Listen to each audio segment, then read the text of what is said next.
దూరమగును మొండు వ్యాధులు.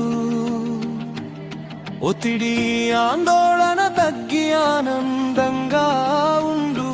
మనసు శరీరం ధృతం చేసేదే యోగా. ఏకాగ్రతకు మూలమే యోగా. రోగాలకు దివ్యమైన ఔషధమే యోగా. యోగాయే కదా నీ జీవితానికి మహాయోగం. శరీర దృఢత్వమే కదా సిరులకు మూలం.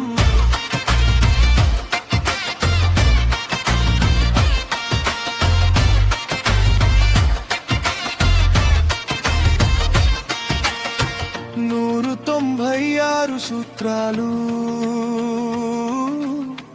ఏనాడో వివరించెను మహర్షి పతంజలి. అష్టాంగ మార్గాలు మన ఆయుష్ను పెంచు. శ్వాస పద్ధతులు పెంచును నీ జీవన ప్రమాణం. మయూర సర్వాంగ మత్స్యాసనాలు, ధనుర్మకర భుజంగ హలాసనాలు, సూర్య నమస్కారాలు రక్తపోటు గుండె జబ్బులను తరిమి కొట్టు. యోగాయే